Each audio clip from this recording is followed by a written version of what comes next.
billahi min syururi a'malina may yahdihillahu fahuwal muhtadi wa man yudlil fala hadiyalah. Asyhadu an la ilaha illallah wa la syarikalah, asyhadu anna Muhammadan abduhu wa rasuluh. Allahumma shalli ala sayyidina Muhammad wa ala sayyidina Muhammad. Alhamdulillah, puji dan syukur senantiasa kita panjatkan kepada Allah Subhanahu wa taala atas berbagai macam nikmat yang Allah berikan kepada kita yang terus bertambah dan tidak pernah henti-hentinya, dan kita tidak bisa menghitungnya setiap saat, setiap waktu. Termasuk pada pagi ini kita bisa berkumpul di majelis ilmu, majelis yang Allah muliakan dengan diturunkannya rahmat dan merentangkannya sayap malaikat ya, di antara kita, ridho terhadap apa-apa yang dilakukan oleh thalibul ilmi, dan juga memintakan ampun dan memintakan ampun atas segala yang Allah berikan ya, kepada kita, ampunan karena apa? Salah satu dari yang namanya kafarat dosa itu adalah kita hadirnya di majelis ilmu, dan bagaimana makhluk-makhluk ya memintakan ampun, termasuk di dalamnya adalah hut ataupun ikan-ikan di lautan. Dan betapa banyak dosa-dosa yang kita lakukan yang mungkin terasa ataupun sengaja ataupun hal-hal yang lain yang besar ataupun kecil. Mudah-mudahan salah satu kafaratnya adalah dengan berhadirnya di majelis ilmu. Salawat dan salam semoga tetap tercurah uswah kita Muhammad sallallahu alaihi wasallam yang merupakan uswah kita, yang beliau dalam hadisnya menyamakan talab ilmu itu dengan jihad fi sabilillah. Tapi kalau sallallahu alaihi wasallam, man kharaja fi talab ilmi kana fi sabilillah hatta yarji'a. Barang siapa yang keluar untuk mencari ilmu, maka dia seakan-akan dalam jihad fi sabilillah. Dan juga salawat kepada para keluarganya, para sahabat serta umat sampai akhir zaman, dan insya Allah kita termasuk dalamnya. Amin ya rabbal alamin. Jadi kita melanjutkan pembahasan kita berkaitan dengan zakat ya. Jadi setelah kemarin kita membahas tentang zakat fitrah, ya zakat berbuka ya zakat jiwa yang ditetapkan setiap jiwa, dan juga di waktu dilaksanakan pada Idul Fitri ya, merupakan penyebabnya berbuka dari saum. Nah, sekarang kita berbicara tentang zakat mal. Jadi zakat yang bersifat harta, dan tentunya berbeda antara zakat fitrah dan zakat mal. Nah, kalau zakat mal itu yang dikenakan adalah harta yang berlebih ya, yang bertambuh. Sedangkan kalau zakat fitrah itu jiwa untuk pembersihan bagi orang-orang yang saum, tuhratan lisoimin ya, walaupun tetap dalam masalah sosialnya sama kepada tutsmatan lil masakin, atau pada sosialnya pada orang-orang yang membutuhkan, pada orang miskin ya, ataupun pada orang-orang yang tadi pada kesusahan, apakah itu terlilit hutang besar ataupun juga yang kehabisan bekal dan lain-lain gitu. Tapi di sini bagaimana harta kaum muslimin itu memang ada hal yang yang haknya bukan pada dia, bukan dia untuk dia. Ya, jadi fi amwalikum hakum maklum lis-sa'ili wal mahrum. Jadi dalam harta dia itu sebetulnya ada bagian dari yang lain. Jadi kalau kita makan, maka kita itu memakan bukan harta kita, bukan harta kita, maksudnya bukan hak kita, gitu kan ya. Jadi seorang yang kaya raya yang diberikan harta, nah di sana itu sebenarnya adalah hak bagi orang miskin, ya. Ya tentunya hak Allah ya yang menetapkannya itu, dan itu adalah zakat. Ketika dia memakan, maka sebenarnya dia memakan hak orang yang lain. Dan nanti akan kita lihat dalam kehidupan bermuamalahnya juga maka akan terjadi yang namanya ketimpangan, ya, karena dia egois. Seakan-akan harta itulah milik dia. Nah, kita bisa melihat dalam sejarah bagaimana Korun ketika dia dimintakan untuk berzakat, dia tidak mau. Nah, dia merasa bahwa ini harta atas usaha dia. Jadi seakan-akan dia itu milik dia. Nah, ya, harta itu milik dia dan dia akan gunakan sekeinginan dia. Padahal ya itu kan harta itu milik Allah yang dititipkan kepada kita. Dengan usaha yaitu wasilahnya. Ada usaha kita, ada juga bukan usaha kita ya. Misalkan ada yang ngasih, apakah dari warisan ya, ataupun ketika yang lain-lain ya, itu bukan dari usaha kita. Nah, tapi di sana ketika mencapai pada kekayaan yang dianggap sebagai kaya, maka harus diambil untuk kepada orang miskin. Diambil ya, tukhadu min agniyaihim. Jadi diambil dari orang-orang kaya dalam hadis itu, watturadu ila fuqaraihim. Nah, ini dikembalikan kepada fakir. Ini prinsip dasar dari zakat mal itu, gitu ya. Jadi bukan apa namanya seperti orang-orang sosialis yang harus disamaratakan, ya bahwa semua harus sama ratanya miliknya, tidak, bahkan tidak ada milik pribadi.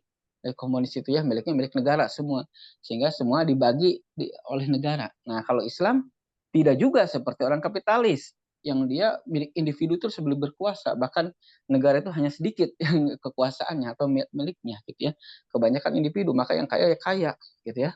Nah dia tergantung dia aja mau ngasih atau tidak. Nah Islam itu kan pertengahan, dia diberikan kekuasaan untuk menguasai individu, tapi di sana tuh ada harta yang harus dia bagikan, kembalikan kepada orang-orang yang miskin. Ya. Nah, ya di sini yang kita akan bahas lanjut next adalah zakat ya, zakat mal ya. Tadi kan kita berbicara tentang zakat fitrah dan zakat mal. Nah, sekarang kita lihat zakat mal itu apa? Ya. Mal itu adalah harta ya. Jadi di sana itu kan amwal ya, amwal itu jamak ya dari ini. Kan dulu kan sesuatu yang diinginkan sekali manusia dan menyimpan dan untuk memiliki dan menyimpannya. Jadi di sini yasmulu ya yasmulu kullu ma yarghabun nasu fi iqtinaihi wa imtilakihi ya minal asya'i. Jadi sesuatu yang memang ia ingin simpan dan dia ingin gunakan. Ya kalau dalam itu di Hubis Sadid ya dalam surat apa namanya? Eh, Al-Adiyat ya. Ya. Jadi mereka itu memang diinginkan, ada keinginan kita untuk memilikinya. Karena itu memang ada fitrahnya, bukan fitrah ya, maksudnya ada nalurinya. Ya, juyina linasi hubus sahawati minan nisa'i wal banini wal qanatiri wal qantarati minaz zahabi wal fiddah. Ya ada, memang ada keinginan dan ingin dimiliki. Ya. Dan di sini kita bisa lihat banyak harta itu ya, ada yang bergerak, ada yang tidak bergerak gitu kan ya. Dan itu ya merupakan mataun ya, alat ya kesenangan di dunia gitu kan ya. Nanti kita akan bisa melihat apakah harta itu akan menjadi seakan-akan udah milik kita. Nah, padahal itu adalah titipan dari Allah. Lanjut, next. Nah, jadi disebutkan dalam ensiklopedia itu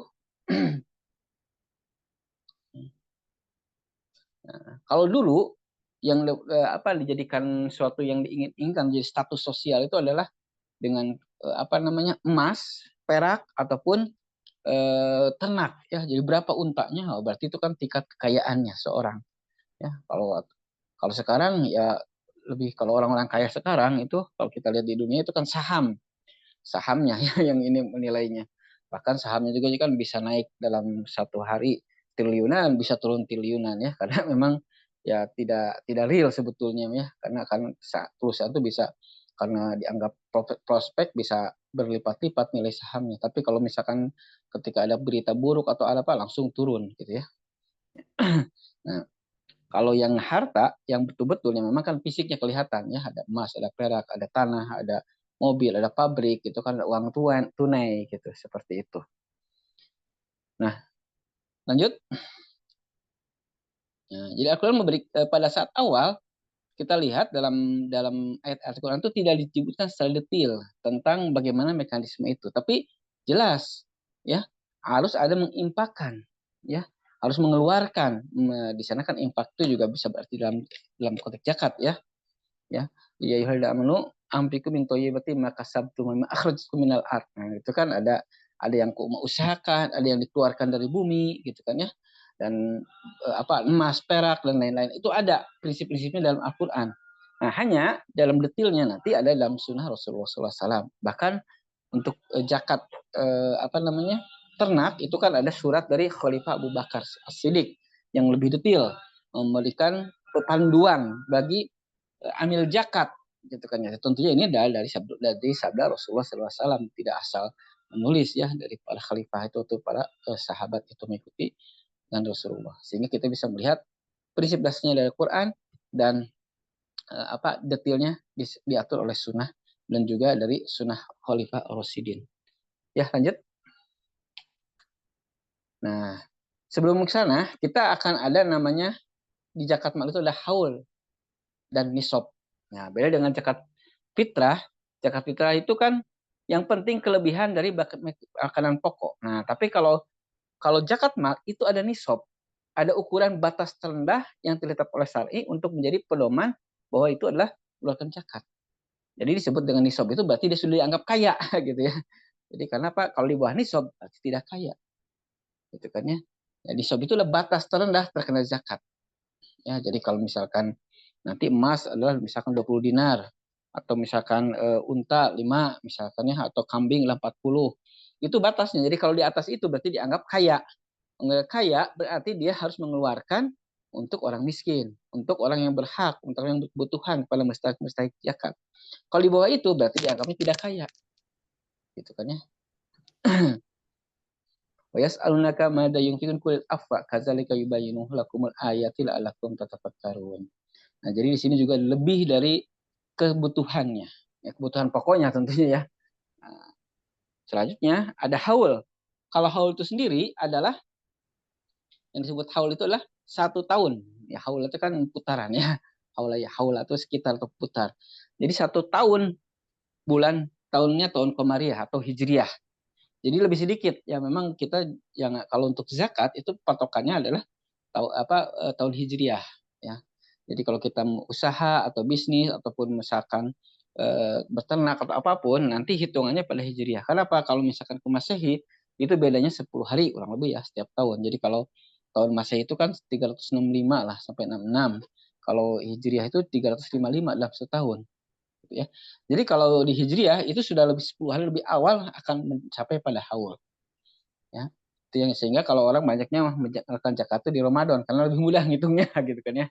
Dia udah setahun nih gitu ya. Kalau di bulan lain kadang-kadang orang lupa nih bulan apa sekarang. Ya, kalau iman sekarang bulan apa? Oh bukan musim mulut ya, bulan awal ya. Bisa jadi ya, tapi bisa jadi sudah lewat ya. Bulan Sani, memang sekarang akhir ya, akhir bulan awal ya, tanggal 28. Ya, lanjut. Nah, nisab itu ada syaratnya. Jadi sebetulnya kan Islam itu juga tetap ya tadi mengatakan atau kholu min agnianihim. Jadi mencari ngambil dari orang yang kaya. Bukan asal asal zakat itu beda dengan sodako. Sodako itu mau kaya mau miskin ya impak juga itu kan tidak ada batasan. Tapi kalau untuk zakat khusus bagi orang kaya sehingga di sini ada persyaratannya. Jadi hal tersebut di luar kebutuhan yang dipenuhi oleh seseorang seperti makanan, pakaian, tempat tinggal, kendaraan harus digunakan untuk mata pencaharian. Itulah hal menunjukkan bahwa hal pokoknya dulu harus dipenuhi untuk dirinya sendiri sebelum dia membantu atau diwajibkan. Kenapa? Untuk zakat ini sifatnya memaksa, ya langsung diambil. Khud min amwalikum shadaqatan tutahhiruhum. Itu kan maksudnya diambil.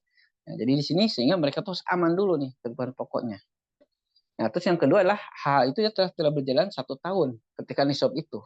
Jadi selama 1 tahun dia sudah dianggap kaya terus menerus ya. Jadi kalau kayanya baru 6 bulan, 3 bulan itu belum dikenakan zakat. Tapi kalau sudah setahun, nah menerus maka itu dikatakan. Walaupun di sini nanti ada haul itu nisab itu nanti ada 2 pendapat ya. Untuk pendapat mayoritas ulama itu mazhab yang 3 itu Imam Syafi'i, Imam Maliki dan Imam Ahmad itu haul itu harus sepanjang tahun tetap nisabnya sepanjang tahun jadi haulnya itu.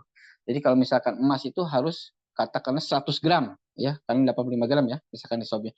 Jadi selama 1 tahun itu jangan pernah turun dari 100 gram. Kalau turun maka dia mulai lagi penghitungan haulnya. Tapi untuk mazhab Hanafi itu yang penting awal sama akhir.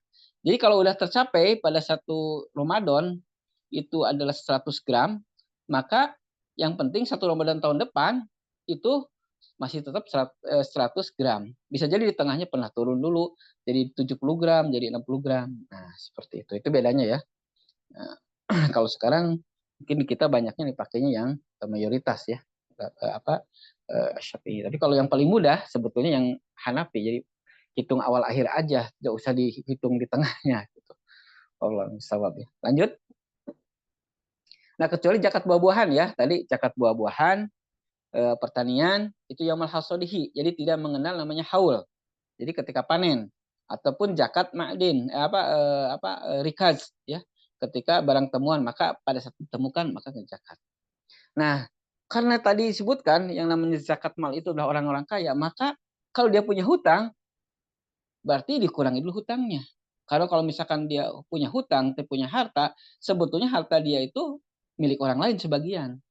Karena dia misalkan punya emas 100 gram, tapi dia punya hutang ya senilai emas 50 gram, sebetulnya yang milik dia itu ya 150 gram. Karena Pak, ada milik orang lain yang harus dia bayar gitu.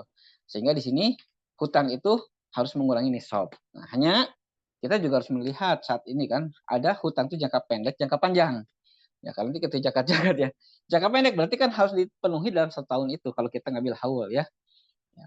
Ada juga jangka panjang, itu kan 15 tahun kayak rumah gitu ya. Jadi jangan sampai nanti rumah 15 tahun nyicil, nah, kalau punya hutang udahlah belum bisa zakat, kalau dikurangi 15 tahun. Padahal yang kewajibannya ya setahun aja yang dikuranginya itu. Ya, jadi jangka pendek yang ketika haulnya saja. Jadi kalau yang nanti ya, misalkan beli rumah 1 miliar ya selama katakanlah 10 tahun lah.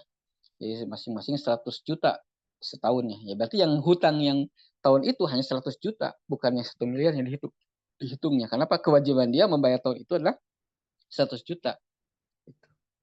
Ya, lanjut. Coba bisa lihat kita perhitungannya. Next. Nah, ini. Jadi total harta yang dimiliki uang tunai, tabungan, emas, investasi, dan lain-lainnya termasuk emas. Kurangnya jumlah hutang yang jatuh tempo pada setahun itu. Jika setelah dikurangi hutang masih mencapai nisab, maka zakat tetap wajib dikeluarkan 2,5% dari total harta itu. Jadi dikurangi hutangnya hutang tahun itu, itu perhitungannya ya.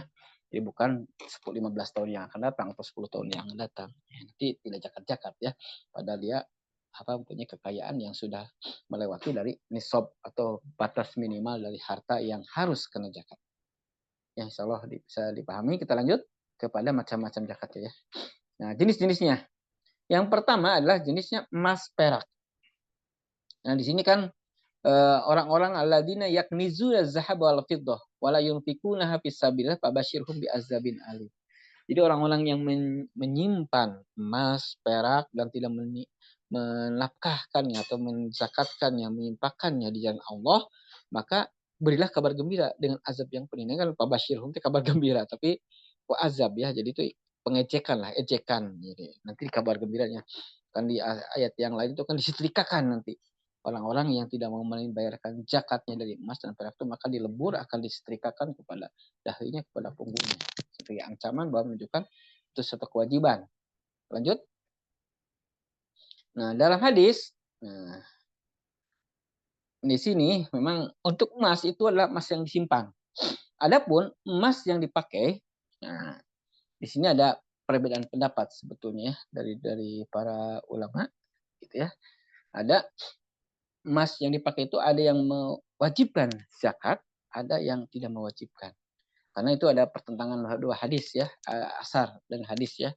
Ketika Aisyah anak-anaknya apa yang dinikahkan yang para budaknya itu tidak dijakati gitu ya. Tapi di sini ada perempuan datang harus dijakati. Jadi ada dua pendapat. Hanya kalau kita lebih hati-hati, bagusnya memang cakatkan. Tapi kalau misalkan kita ngambilnya enggak, ya karena dipakai, bukan disimpan. Nah, ya disimpan itu berarti kan yang tidak dipakai dia sebagai perhiasan. Ya. Karena kalau zakat perhiasan itu, ya itu kalau dari permata, dari jamrut, dari giok, yang lain-lain ya, itu para ulama tidak mengatakan tidak kena zakat. Tapi kalau emas ada dua pendapat, ada yang mengatakan dizakatkan, ada yang tidak. Lanjut. Nah, di sini, nah ini kan. Jadi karena bagaimana anak perempuan ya yang ada dua orang perempuan yang memakai gelang. Nah, di Rasulullah itu ditanyakan, ini sudah dijakatin belum gitu ya? Nah, harus zakat gitu. Nah, ini yang pendapat yang menetapkan untuk dicakati. Ya, lanjut. Jadi ini tidak ada kena nisab kalau ini. Jadi apa yang dipakai itu dikeluarkan. Lanjut. Nah, ini adalah batas nisabnya ya. Jadi ketika uang emas yang disimpan itu sebetulnya adalah alat tukar. Ya. Karena dulu itu alat tukar itulah yang paling fleksibel, yang paling diterima lah zakat dan perak. Sementara yang lain kan istilahnya barter, gitu kan ya. Kalau misalkan kurma ditukar dengan garam, atau kurma ditukar dengan gula, atau kurma ditukar dengan sapi, dengan ini, itu barter ya. Jadi apa barangnya. Ya, emas juga sebenarnya barter. Hanya emas itu bisa dengan mudah dijadikan ukuran, ya, sampai akhirnya dijadikan mata uang, yaitu dinar dari emas dan dirham perak. Nah, sebetulnya sama, tabadul gitu ya. Nah, hanya ketika ada sudah jadi patokan, maka emas dan perak di sana seperti uang gitu ya. Ya, atau alat tukar atau disebut nakdain, nakdun ya. Jadi bukan bukan zahabido yang lempengan yang di ini gitu ya. Tapi sudah nakdun itu sudah dia pakai kayak uang, kepingan lah ya seperti dinar gitu ya, kepingan dinar, kepingan. Nah, itu dan akan dengan mudah akan diterima ketika kita menukarnya dengan barang.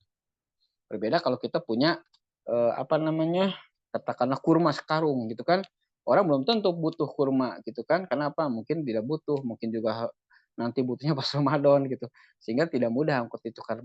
Tapi kalau emas itu akan mudah. Lanjut. Nah, di sini perhitungannya, di sini kita bisa melihat dari fikih zakat ya di Syekh Qaradawi ketika mengukur dinar di zaman apa Bani Umayyah. Ya di sana di gramnya diukur ya jadi sekitar 4,25 gram. Dan akhirnya kalau D-nya 20 dinar berarti 20 kali 4,25 gram itu 85 gram emas. Ya, jadi emas. Nah, terus kalau perak itu 2,975 gram. Nah, dikali ini 200 dirham. Ya, dirham 200 ya bukan ini. Jadi itu 595 gram. Ya, dengan zakatnya adalah 1/10 ya yaitu apa 2,5 apa persen. Ya. Jadi humus usrun ya. Jadi 1/5 dibagi 20 lagi gitu ya. Jadi 0,025. Nah, ini lanjut. Nah, ini ada hadisnya yang menjelaskannya. Ya, jadi tidak ada zakat perak kecuali 5 uqiyah 600 gram. Unta yang jumlahnya 5 ekor. Nah, ini kan 500 gram ya, 500 ml gitu ya. Jadi dibulatkan gitu. Dan kurma kurang dari 5 ausak. Nah, itu adalah untuk apa zakat yang lainnya nanti akan kita bahas. Ya. Jadi uang itu juga sama dengan porsinya dengan emas. Ya, dihitungnya adalah distandarkan kepada emas. Karena kalau uang aja, ya, misalkan 100.000, ya itu kan kayak di mana? Di pengadilan ya sekarang ya. Jadi kalau misalkan melakukan pelanggaran didenda uang 100 juta. Oh, 100 juta itu dulu besar sekali. Sekarang mah kecil juga gitu ya. 100 miliar gitu atau 1 miliar baru besar gitu. Dulu didenda dengan uang 500 rupiah. Besar juga dulu tuh. Karena apa? Gede ya karena ada sen ada dan lain-lain. Tapi sekarang 500 rupiah paling kecil uang ke ngasih yang ke pas parkiran gitu, yang pas putaran gitu. Nah, akhirnya uang itu distandarkan pada yang lebih stabil yaitu emas. Ya, seperti sekarang kan apa 1 gram emas itu sekarang udah hampir 2 juta ya. Gitu kan dulu kan 1 juta, naik lagi 1,5 gitu terus gitu naik terus. Nah, jadi uang itu akan dipatokkan kepada emas zakatnya. Lanjut. Jadi di sini berkaitan dengan tabungan, deposito dan lain-lain ya. Nah, jadi ketika satu apa 20 dinar maka zakatnya adalah setengah dinar. Ya, jadi apa 0,25 ya 0,025 apa ya. Nah, jadi ketika kita sekarang menyimpan tabungan ya senilai dari 85 gram emas dan di waktu yang kurang lebih setahun sudah setahun maka itu harus dikeluarkan tabungannya. Tapi jangan juga dibuat apa namanya dihilah gitu ya pakai taktik. Sebulan sebelum ini diambil dibelikan ke apa barang gitu ya agar tabungannya kurang. Itu sebenarnya Allah yang Maha mengetahui lah apa betul memang butuh atau hanya untuk menghindari zakat gitu kan ya. Oh ini mau setahun nih atau 2 bulan lagi setahun belikan motor aja lah gitu kan atau belikan naon gitu ya untuk kebutuhan. Lanjut kita yang kedua zakat hewan ternak. Nah ini kalau zakat hewan ternak ini kayaknya di kita nggak terlalu belum terlaksana ya, ataupun sedikit sekali yang melakukan ini. Karena apa?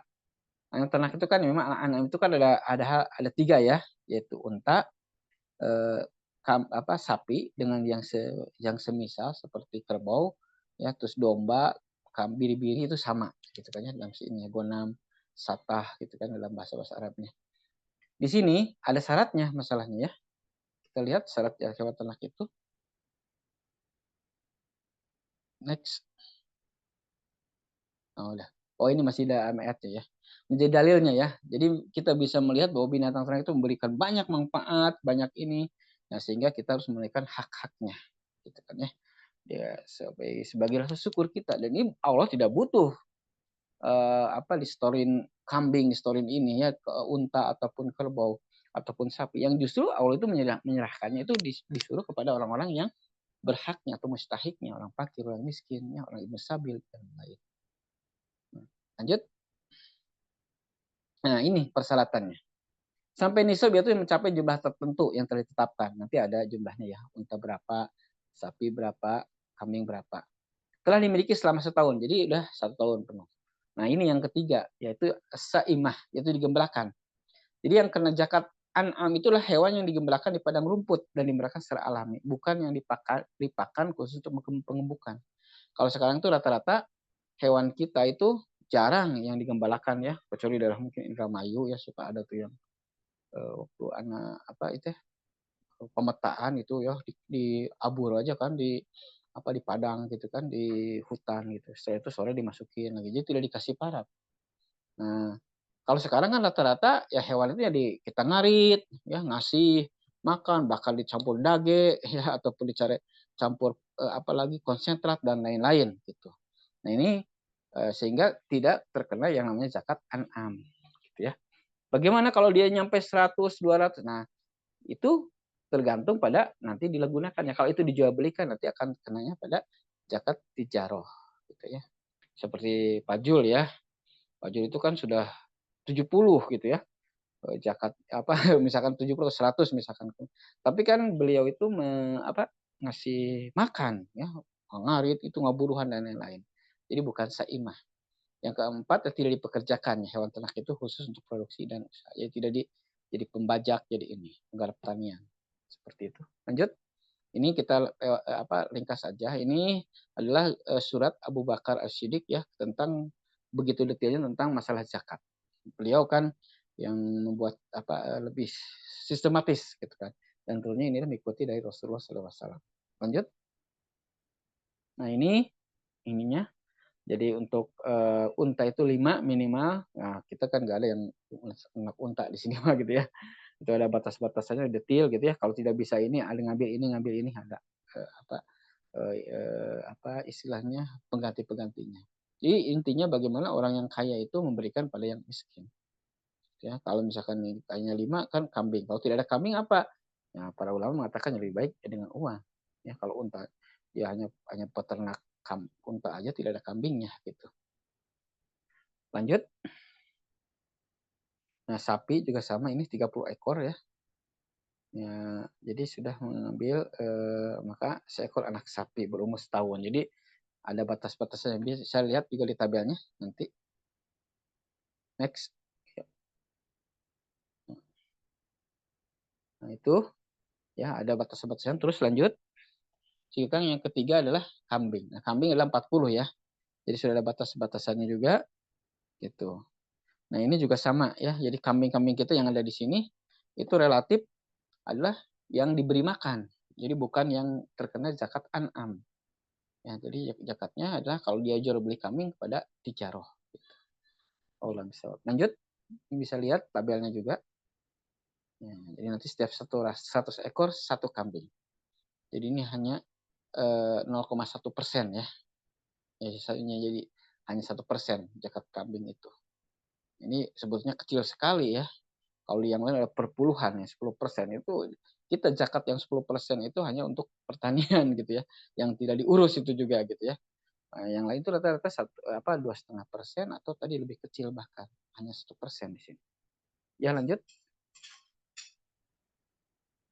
Nah, atau kuda atau himar yang keperluan pribadi itu tidak ya karena itu adalah bukan diperdagangkan bukan ini kan, tapi yang dipakai untuk alat transportasi dan lain itu tidak dizakatkan. Kecuali kalau itu dia diperdagangkan, ya jual beli himar, jual beli kuda, nah itu mah akan kena ya. Jadi kan kudanya mahal, apalagi kuda apa namanya Australia untuk balap yang miliaran gitu ya, itu kenanya kena zakat tijaroh ya. Jadi nggak ada zakat ternak mah gitu ya. Lanjut. Nah ini untuk bagaimana zakat itu dikeluarkan. Sebetulnya Allah itu prinsipnya ya tidak meminta yang terbaik, tapi jangan sampai memberikan yang buruk ya, yang sudah cacat, yang ini ya apa pincang dan umurnya sudah tua sekali renta. Kenapa? Karena ini adalah zakat ini akan dikembalikan lagi kepada masyarakat. Akan diberikan ini bukan kayak dimasukkan ke gunung ya.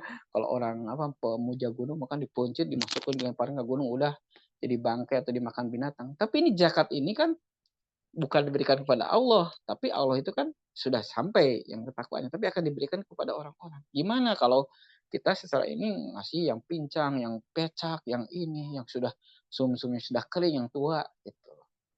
Nah, tapi Allah juga tidak meminta yang terbaik. Tapi kalau memang baik, silahkan. Ya. Ya, karena kan nanti jangan sampai memberikan kan dalam tadi ayat itu kan memicingkan.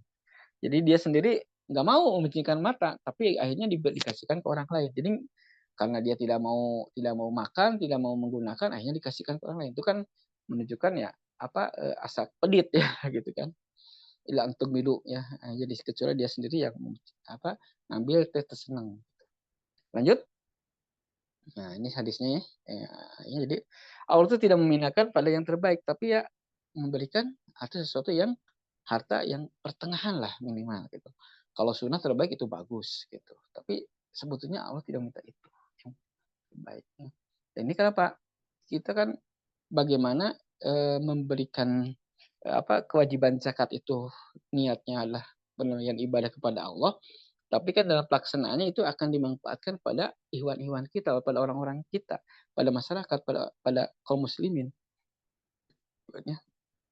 Karena zakat itu eh, apa mayoritas ulama ya jumhur ulama itu memang hanya kepada orang muslim kecuali kepada mu'alaf ya yang orang muslim itu. Karena kan tukhadu min agniyaihim wa turadu ila fuqarihim. Jadi diambil dari mereka orang-orang muslim yang kaya dikembalikan kepada mereka orang-orang muslim yang miskin. Kecuali pada mu'alaf qulubuhum ya di Al-Qur'an itu yang memang tertarik untuk masuk Islam. Ya, lanjut. Atau Islamnya masih belum kuat ya.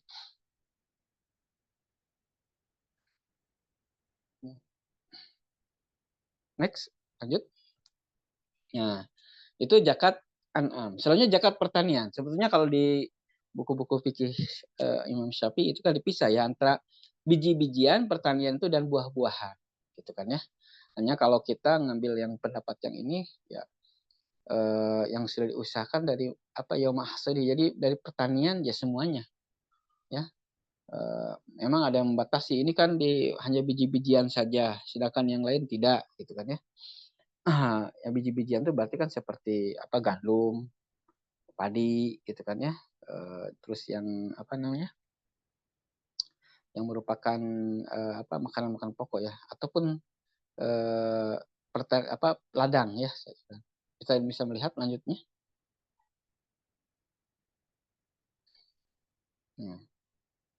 Nah, di sini kan kelima ini buah-buahan. Jadi kalau yang dulu itu kan hanya biji-bijian dan buah-buahan. Tapi kalau sekarang itu zakat tuh para ulama yang konvensional itu mengatakan ziroah semua lah gitu ya, semua yang ditanam. Karena kan ada juga yang tanaman-tanaman yang bukan ini tapi mahal gitu kan. Ya, bukan dari bukan dari biji-bijian atau bukan buah-buahan. Karena kalau itu sayuran gimana gitu kan ya. Seperti itu. Lanjut. Nah, di sini kadar persentasinya ternyata pertanian itu sangat besar ya kalau dibilang gitu ya. Jadi bima sakotis sama'u wal uyunu kana asarian usru. Jadi 1/10 ya. Jadi 10%. Jadi yang tinggal ditanam itu ditinggalin ya kayak padi gogo huma gitu ya yang tanaman-tanaman yang ditanam di tanda hujan gitu kan, itu tidak diairi, itu 10%. Sedangkan yang kita airi ya, apakah dengan tenaga manusia atau dengan hewan, itu kan butuh upah keluar, maka itu adalah 1/5. Nah, kalau misalkan kita lihat, para ulama mengatakan kalau misalkan ini ada yang ada diairi, ada yang ini bercampuran, nanti dihitung aja kebanyakannya kemana gitu ya, diperhitungkan. Jadi bisa jadi 7,5% ya, ada yang mengatakan ya. Ya lanjut. Nah, di sini tanaman yang diairi dengan air hujan, tanda hujan ya. Tanam yang diairi dengan air sungai, mata air secara langsung tanpa butuh biaya alat pengangkutnya. Ya. Saya sudah dengan air. Yang tanaman yang menghisap air dengan akarnya karena tanam permukaan dekat air.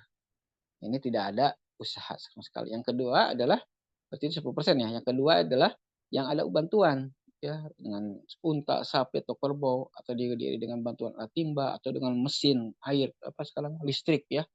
Itu akan dikenakan 5%. Nah, selanjutnya, nah batasnya adalah 5 ausak ya. Nisabnya itu 5 ausak ini yang ada beda pendapat dari beberapa ulama. Lanjut, ini adalah sekitar 653 kilogram. Jadi 6 kintal setengah ya gitu. Ya lebih hati-hati ya dikurangi ya. Dengan demikian sini sebetulnya 633. Itu hasil pertanian yang sudah bersih. Jadi sudah dibuang kulitnya. Jadi bukan padi. Nah, kalau padi itu kan itu diukur dulu sebetulnya nanti. Kalau apa beda lagi. Kalau misalkan ini sudah dibuang itu adalah sudah dikeringkan, jadi sudah jadi sudah jadi beras gitu. Ya. Yang sudah kering bukan yang masih basah, kurma juga seperti itu ya. Jadi yang sudah siap untuk dikonsumsi. Karena kalau di berat kotor itu kan ternyata kalau dibuang kulit padi itu kan itu signifikan beratnya. Jadi jangan, kalau kita kan rata-rata suka belum di ini diambil kalau dia dari Jakarta sekian ya. Harusnya memang digiling dulu. Ya, lanjut. Atau kalau nggak diperkirakan sampai gilingannya berapa. Tapi itu juga tidak akurat kadang-kadang ya. Ya lanjut. Yang keempat, nah tadi yang zakat pertanian itu hanya ada nisab, tidak ada haul ya. Jadi yaum mahasolihi, jadi dijakatkan ketika hari dia memanennya. Jadi maksudnya bukan pada hari itu juga ya. Karena kan tadi kalau misalkan panen padi kan belum tentu langsung ini kan harus dijemur dulu baru di mesin itu pakai digiling gitu. Kalau itu butuh berapa hari, berapa minggu. Yang keempat adalah zakat barang tambang dan zakat peninggalan ya. Itu adalah barang tambang, itu kan barang yang mengambil mineral ya yang di ini madain itu, dan di sini dari perut bumi.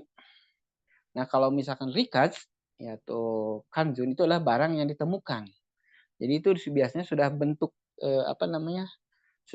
sudah pernah dipakai oleh manusia. Ya, jadi kalau bahasa ini harta karun gitu ya. Nanti kita bisa membedakan lanjutnya yang rikaz dulu dengan lukotoh. Jadi jangan sampai ini harta karun nih, kita menemukan koper di dalamnya ada uang. Wah, ini harta karun nih.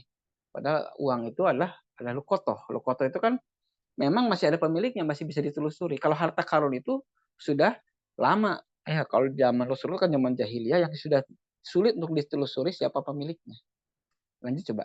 Bisa next slide-nya. Nah, ini kan. Jadi barang temuan itu ya berarti sebetulnya masih ada pemiliknya, apalagi di jalan gitu ya. Ada emas, ada surat-suratnya. Oh, itu kan bukan harta ini, bukan lukotoh. Bukan kanjun, itu buti lukotoh, ada pemiliknya. Tapi kalau misalkan kita lagi gali, lagi ini atau di sungai tiba-tiba ada mahkota mungkin ya, zaman kuno, nah itu kan tidak ada pemiliknya. Nah, itu namanya harta kanzun, atau di kita istilahnya korun, harta korun, merujuk pada harta karun yang dulu ditenggelamkan gitu ya. Kalau kotoh, harta barang temuan yang kemungkinan ada, yang sudah jelas kemungkinan besar ada pemiliknya, maka itu tidak boleh diambil, bahkan harus disebarkan selama setahun gitu ya. Ini barang-barangnya ini, kecuali kalau makanan ya.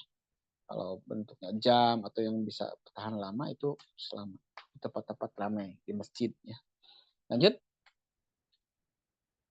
Nah, di sini ayyuhalladzina amanu anfiqu min thayyibati ma kasabtum mimma akhrajna lakum minal ardh. Jadi ini kan akhraj itu kan bisa pertanian, bisa juga emas, perak ataupun tambang-tambang nikel dan lain-lain ya, pertanian.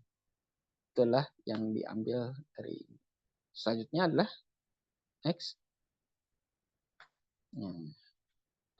Yang dalam Al-Quran ya, apa yang di sini adalah barang tambang ma'dinul jubar wa fil rikas humus. Ya, jadi harta yang terbuang dan dari rikas itu dizakati lah 1/5. Ya, jadi 20%. Ya, karena itu mah kayak rezeki nomplok gitu kan ngambil gitu. Jadi ketika kita ngambil ada mahkota emas pas dijual dia dihitung 1 miliar ya, itu kita keluarkan 200 juta. Jangan sayang karena itu memang bukan hasil usaha kita. Itu hasil nemu aja. Nah, kecuali kalau memang ada pemburu harta karun gitu kan ya. Kalau sekarang kan ada pemburu harta karun yang ke mana? Ke laut gitu kan mencari dulu namanya harta-harta zaman kerajaan yang dibawa oleh Portugis ya ataupun Belanda ketika dibawa ke Eropa, si kapalnya tenggelam kan akhirnya dicari. Nah, itu yang pertama itulah menginikan pada ongkos dulu. Ya, jadi itu maka jadi ya jangan jadi 20% itu dari bersih. Ternyata hartanya dapat 500 miliar misalkan atau kata besar 20 miliar lah. Ternyata kita punya ada ongkos untuk kapal, untuk awak, untuk penyelam dan lain-lain itu habiskan 3 miliar. Berarti itu dikurangi dulu 3 miliar. Operasionalnya dulu. Nah, karena itu ada proses yang mengeluarkan biaya. Beda dengan kita macul di sawah ketemu emas zaman Majapahit atau zaman Pajajaran. Itu kan tidak ada usaha. Tapi kalau yang udah profesional itu kan ada ininya. Ya. Kalau sekarang kan ada undang-undangnya juga ya, ke negara itu berapa persen. Ya sebetulnya itu mencatat harusnya juga ya. Berikan untuk kepada orang-orang yang mustahik zakat. Ya. Lanjut. Nah, dagangan, urut tijaroh. Nah, ini yang lebih umum. Di urut tijaroh itulah barang yang kita persiapkan untuk didagangkan. Semua barang. Ya, baik yang tadi hewan, yang tadi kan hewan yang saya beternak hewan tapi kan ngasih panen itu kan nanti dijual, nanti ada keuntungan. Gitu kan ya. Nah, ada operasional gitu kan ya, atau pakaian, tanaman atau bukan sayuran. Kalau misalkan orang saya sayuran tidak masuk zakat ya. Kalau dijual dia akan pernah zakat ya karena itu adalah akan terjadi dalam arut tijaroh. Ya lanjut. Nah untuk arut tijaroh ini ya Rasulullah SAW ya karena yang muruna an nukhrija sodakotan miladi nu'iddu lil bai'. Nah jadi di sini memang ada dua pendapat ya. Ada yang mengatakan menzakatkan itu adalah sesuatu barang yang sudah disiapkan untuk dijual belikan. Jadi harus dikeluarkan. Itu barang yang dijual belikannya, tapi bukan pendukungnya ya.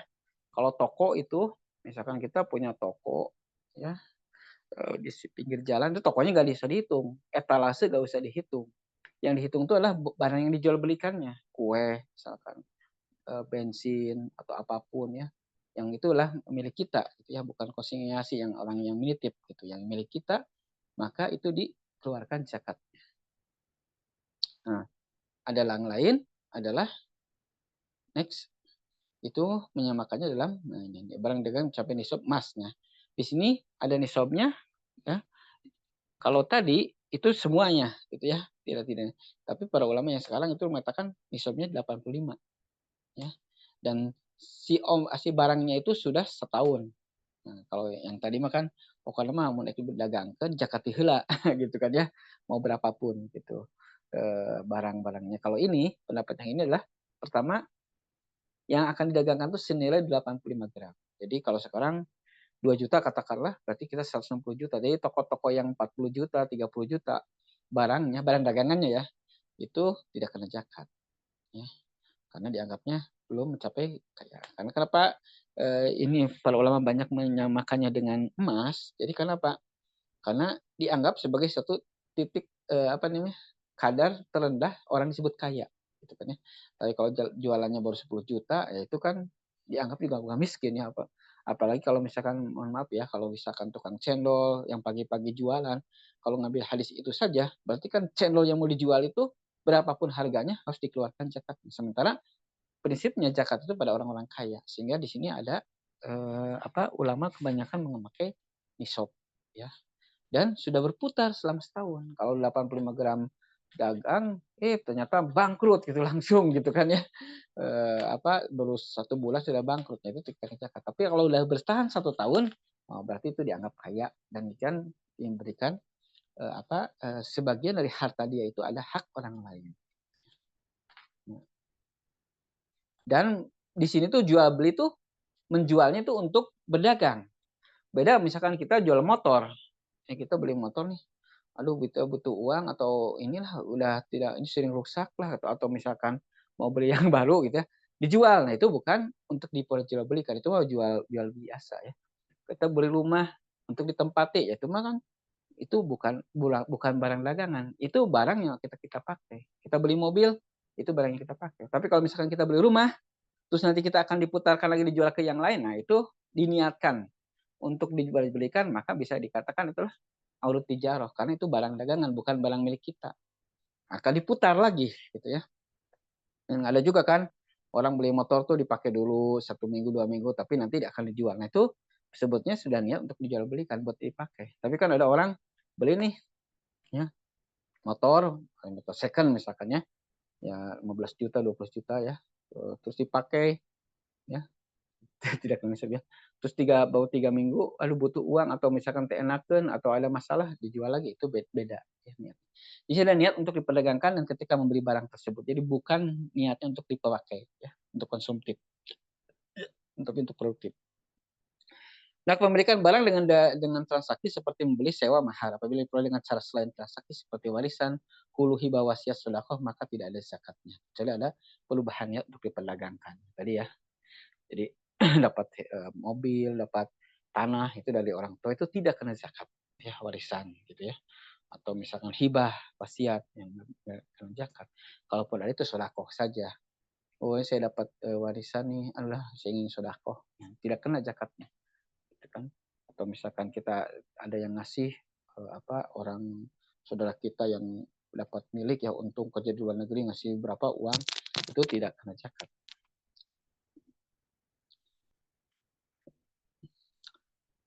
Adapun untuk besar zakat barang dagangan ini adalah 2,5% ya. Jadi mengikuti nukud ya, barang apa namanya? Karena yang menjadi standar itu tadi emas dan perak ya, yang nilai dapat 5 gram dan dikiaskan di sini kepada termasuk juga kadarnya. Lanjut. Ini sudah berapa menit lagi nih? Ya, jam 10 ya.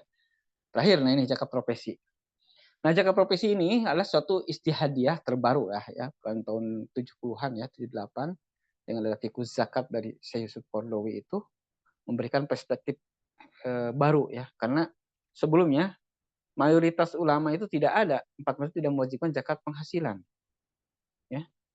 Nah, tapi di sini memunculkan ada prinsip-prinsip dasarnya, dan ternyata kalau kita ini kan para ulama-ulama kontemporer itu banyak mengambil ini. Ya, di sini Abdul Hasan, Syekh Muhammad Abu Jahal, Syekh Abdul Wahab Khalaf, ini kan para pakar-pakar fikih Azhar ya. Syekh Sukorlawi, Wahbah Zuhaili, mazhab fikih, para ulama juga menegaskan zakat penghasilan itu wajib. Apa landasannya? Kita lihat. Next. Lanjut. Nah, ini. Ini ada ternyata kan dari Ibnu Abbas, Ibnu Mas'ud dan Muawiyah dan tabi'in, Az-Zuhri, Al-Hasan Al-Basri, Al-Makhul bahwa pendapat Umar bin dan beberapa ulama fikih. Jadi sudah ada pendapat itu dari para sahabat. Sama ini kasusnya juga seperti fidyahnya orang yang menyusui atau hamil. Itu kan ada Ibnu Umar dan Ibnu Abbas, tapi para ulama fikih, bahasa fikih itu mengatakan tidak fidyah, itu adalah harus kodok. Nah, tapi kalau sekarang ulama kontemporer rata-rata ngambil fidyah. Juga hampir sama ini. Juga dari keumuman dari keumuman ayat ya. Ya, ya. Nah, itu kan hud min amwalikum shadaqatan. Atau yang lainnya ya ampiku mimma kasabtum. Nah, kasab itu kan yang dikerjakan, yang diusahakan. Nah, sementara usaha sekarang itu tidak terbatas pada pertanian, peternakan, atau perdagangan. Bahkan sekarang itu pada jasa yang tidak kalah menterengnya orang kaya. Pengacara itu jasa kan. Dia kalau dulu kan nggak ada pengacara itu. Yang ada kan para alim fikih itu kan ditanya tidak meminta bayaran gitu ya tentang hukumnya, tentang ini menjelaskan. Kalau sekarang kan pengacara itu bisa jutaan dolar atau bisa miliaran. Apalagi kalau klaim-klaimnya apa berkaitan dengan perdagangan dan lain-lain gitu ya. Itu ya dapat. Atau dokter gitu kan. Tabib itu dulu kan masih dianggapnya rendah. Ya mungkin kalau ini kan kahin lah, dukun gitu ya. Kalau yang paling ini kan hijamah, tukang bekam, baksu, tukang yang apa namanya kail, yang atau misalkan pakai mengalirkan darah. Itu dianggapnya profesi-profesi yang rendah. Tapi sekarang yang namanya dokter itu profesi yang ketika dia melakukan operasi itu berapa juta sehari itu dapat beberapa operasi mungkin bisa ratusan juta dalam 1 bulan atau mungkin dalam 1 tahun bisa miliaran. Ini menjadikan ada pergeserannya. Lanjut. Ya kasab itu berarti kan lebih luas. Nah, nah di sini dari ada ya dari Imam At-Tirmizi, cakat sekalian sekalian ya, sedekah kan hanya keluarkan kelebihan kebutuhan tangan di atas riba. Nah, ini kan keumuman. Dan juga di sini pertimbangan salah satunya yang dikeluarkan dijelaskan oleh Muhammad Al-Ghazali ya, salah seorang pakar ya di Al-Azhar ini yang pengarang fikih sirah. Ini sangat tidak logis kalau tidak mewajibkan zakat kepada kalangan profesional seperti dokter yang penghasilan sebulan bisa melebihi penghasilan petani setahun. Orang tani jumpali gitu kan ya, tadi 600 kilo itu dia perlu waktu 3 bulan ya untuk dapat itu ya, atau setahun hanya 2 kali. Kalau dokter sekali ngoperasi dalam 1 minggu itu sudah berapa juta. Nah, ini menunjukkan adanya suatu keadilan ya. Ini harus dikenakan ya, jadi tidak kaku. Lanjut ya, di sini ada beberapa ini ya, nanti bisa dilihat penghitungannya ya dikitakan.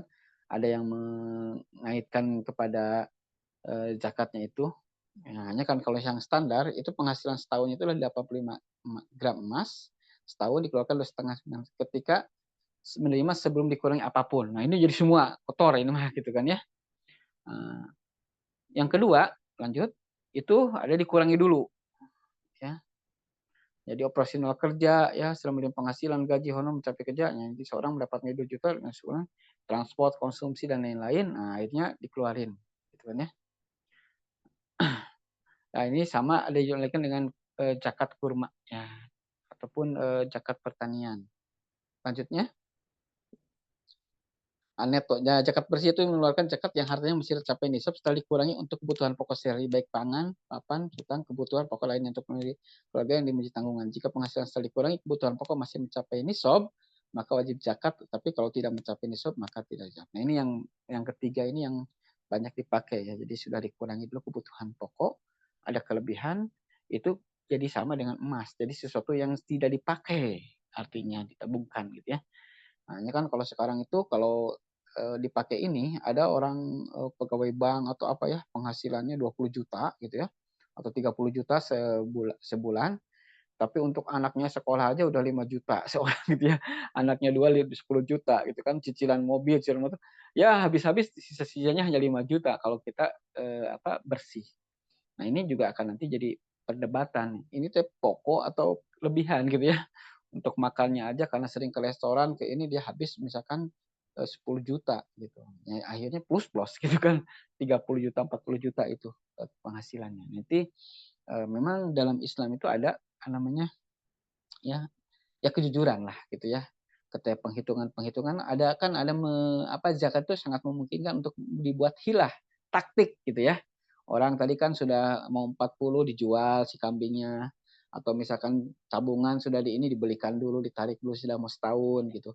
Nah sama ya kalau jika profesi juga kalau tidak ada punya kesadaran itu bisa di seperti itu. Saya pokok nih cicilan mobil ini kan untuk operasional mobilnya BMW misalkan atau Mercedes Benz sekali cicilan sebulan 20 juta gitu penghasilan 50 juta itu untuk itu aja segini terus untuk rumahnya berapa ya 10 juta jadi akhirnya habis aja jadi ya itulah jadi orang miskin sebenarnya akhirnya penghasilan besar tapi kebutuhan Jadi ada plus minusnya ya tadi. Kalau tadi penghasilan yang bruto itu kan langsung tanpa ada pengurangan. Nah, atau yang kedua yang proporsional. Yang ketiga di sini adalah bersih. Nah, ini jadi bagaimana sikap mentalnya sendiri ya. Jadi jadi ini perintah. Nah, jadi kalau seorang yang sudah memang tidak mau ikuti perintah itu bisa diakal-akali. Ada yang tadi penghasilannya 50 juta ngerasa ripuh terus. Gak cukup ya 3 juta sehari juga gitu ya. Tapi kan ada penghasilan 30 juta mungkin dia bisa memberikan untuk zakat. Kalau misalnya itulah beberapa hal berkaitan dengan zakat mal ya yang bisa disampaikan yang benar dari Allah, yang soalnya kesalahan pribadi saya. Mohon maaf atas kekurangannya. Saya kembalikan kepada acara. Jadi assalamualaikum warahmatullahi wabarakatuh. Oh, udah jam 10 lebih ya. Jazakallah Ustaz Bugi atas penyampaian materinya. Hmm. Ada waktu Ustaz Bugi ya mungkin untuk tanya jawab.